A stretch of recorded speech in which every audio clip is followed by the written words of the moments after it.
ఈ వదినేవా కాదా చెప్పండి అంటే ఆయన ముక్కు పుడక కానీ చెవికి పెట్టుకునే ఆభరణాలు, కంఠంలో ధరించే ఆభరణాలు ఇవన్నీ కూడా మా వదినే గారివే ఆయన నిర్ధారణ చేయగలిగినాడా, చేతులకు వేసుకునే కంకణాలు కానీ అంటే ఏమీ ఆయన చెప్పలేకపోయాడు. అంటే ఆయన ఏం చూశాడు ఈ 14 ఏళ్ళు అంటే ఆమె రూపం కానీ ఆమె ధరించే ఆభరణాలు కానీ ఏవి కూడా ఆయన చూడలేదు. అంటే చూడరాదు, చూడకూడదు అనుకున్నాడు, చూడకుండా ఆయన ఉండగలిగినాడు. అంటే ఆయన ఇంద్రియాల పైన ఆయనకి స్వాధీనం అనేది ఉంది, శాసనాధికారం ఉంది. చివరికి ఆయన మరి ఎట్లాగా ఆనవాళ్ళు తెలియంది గుర్తించటం ఎట్లాగ, ఎందుకు వెళ్ళాలంటే ఎట్లాగంటే చివరికి ఆయన పాదాలకి ధరించేటటువంటి ఆభరణాలు ఏవైతున్నాయో వాటిని నిత్యం పాదాభివందనాత్, రోజు మా వదిన గారికి పాద నమస్కారం చేస్తాను, ఇవి మాత్రం తప్పకుండా మా వదిన గారివి అని చెప్తే అప్పుడు నిర్ధారణ అయి అక్కడి నుంచి ఇక సీతాన్వేషణ ఆరంభం అవుతుందన్నట్టు. అంటే ఎంత శాసనాధికారం ఉంది అనే ఇంద్రియాల పైన. అట్లాగా అప్పుడు ఆయన లక్ష్మణస్వామి ఏమైపోయినాడంటే మరి జితేంద్రియత్వాన్ని పొందటం అనేది జరిగింది. అందుకే ఆయన ఏం చేశాడు,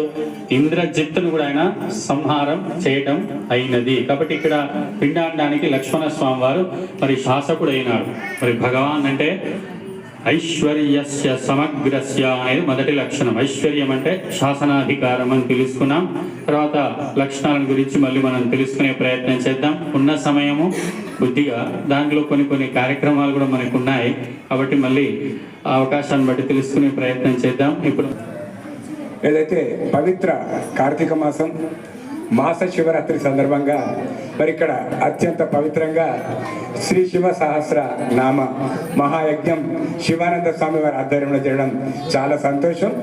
నిజంగా మనందరం కూడా ఈరోజు దైనందిన జీవితంలో ఉరుకులు పరుగులతోటి డబ్బుపై వ్యామోహంతో ఏ రకంగా ఇంకా సంపాదించాలో ఇంకా తీసుకురావడం వెళ్తున్న సందర్భంలో మన ఉనికిని, మన ఆధ్యాత్మికతను, మన సంస్కృతిని మర్చిపోయే విధంగా ఈరోజు ఉరుకులు పరుగుల జీవనం ఉన్న సందర్భంలో శివానంద స్వామి గారు మరి చక్కగా మరి ఆమన్గల్లో మరి నిత్యానంద స్వామి గారి ఆశ్రమంలో మరి అందరూ సమగ్రస్య ఐశ్వర్యము అని చెబుతున్నారు. ఐశ్వర్యం అంటే ప్రస్తుతం ఈ శ్లోకంలో ఈ సందర్భంలో అర్థం ఏమిటంటే లోకం యొక్క వాడుకలో ఉన్న అర్థము ఐశ్వర్యం అంటే సంపద అని అర్థం. ఇక్కడ మాత్రం ఐశ్వర్యం అంటే ఈశ్వరస్య భావ ఐశ్వర్యం అని చెప్పారు. ఐశ్వర్యం అనే శబ్దానికి అర్థం అనగా మహా వస్తువుల్ని సహితం, వ్యక్తుల్ని సహితం శాసించేటటువంటి శాసన అధికారం ఎవరికైతే ఉందో వారినే భగవంతుడు అంటారు. 6 లక్షణాల్లో మొదటి లక్షణం అది. మరి భగవంతుడు శ్రీకృష్ణ పరమాత్మ ఏం చేస్తున్నాడంటే అందరినీ శాసిస్తూ ఉన్నాడు. ఎవరిని? సూర్యుడిని శాసించాడు, చంద్రుని శాసించగలుగుతున్నాడు. మహా గొప్ప వాళ్ళని కూడా శాసనం చేసేటటువంటి ప్రభు శక్తి కలిగినటువంటి వాడు శ్రీకృష్ణ పరమాత్మ. ఇప్పుడు తెల్లారగానే సూర్యుడు పంచాంగంలో రాసిన సమయానికి సూర్యోదయం అవుతుంది. మళ్ళీ సూర్యాస్తమయం పంచాంగంలో ఎప్పుడు రాస్తే అప్పుడు అస్తమయం అనేది అవుతూ ఉంది. మనకి ఏదైనా పని అప్పగితే మనం జిరగాని పెట్టుకున్నా, మనం ఒక చోట జీతం ఉన్నా కూడా మనం సమయ పాలన చేయలేకపోతాం. కానీ మళ్ళీ వారు ఎలా వస్తున్నారంటే సమయం ప్రకారంగా వస్తూ ఉండాలి. మరి ఎవరు వీళ్ళని శాసిస్తున్నారు అంటే భగవానుడు అయినటువంటి శ్రీకృష్ణ పరమాత్మ శాసిస్తున్నాడు. దైవశక్తిలో ఒక మంత్రం వస్తుంది, భయాదస్యాగ్నిస్తపతి భయాత్తపతి సూర్య భయాదింద్రశ్చ వాయుశ్చ మృత్యుర్ధావతి పంచమః అని మంత్రం వస్తుంది. భయాత్ తపతి సూర్య, సూర్యుడు తపిస్తూ ఉష్ణోగ్రతను యొక్క కాంతిని ఇస్తూ ఉన్నాడు. ఎవరిని భయపడి ఎవరిని చూసి అంటే ఆ ఈశ్వరుని అంటే శ్రీకృష్ణ పరమాత్మ యొక్క భయానికి ఆయన సమయానికి ఆయన చేయాల్సినటువంటి విద్యుక్త ధర్మాలు ఏవైతే అవన్నీ కూడా నిర్వహిస్తూ ఉన్నాడు అని మనకి ఉపనిషత్ తెలియజేస్తుంది. కాబట్టి సమగ్రమైనటువంటి ఐశ్వర్యం, శాసనాధికారం కలిగినటువంటి వాడు ఈశ్వరుడు. అయితే దేనికి మరి శాసనాధికారం గలవాడంటే సమస్త బ్రహ్మాండానికంతా కూడా ఈశ్వరుడు శాసనాధికారి. అన్నిటిపైన ఆయనకి శాసనం చేసే అధికారం ఉంది.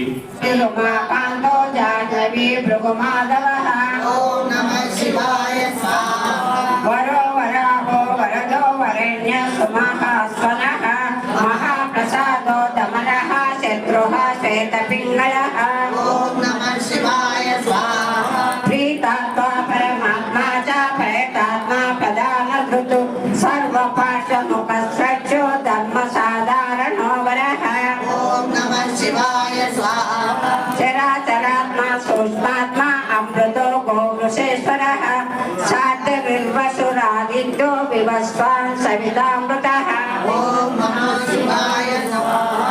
వ్యాస సద్గ సుసంక్షేపో విస్తర పర్యయో నరః క్షేత్రం ప్రజాబీజం లింగమార్ద సుదీర్ఘమః ఓం నమః శివాయ స్వాహా సదసద్రక్షమవ్యక్తం పితా మాతా పితామహః స్వర్గద్వారం ప్రజాద్వారం మోక్షద్వారం త్రివిష్టకం ఓం నమః శివాయ స్వాహా నిర్వాణం సాధనం చైవ బ్రహ్మలోక పరాగతిః దేవాసుర వినిర్మాత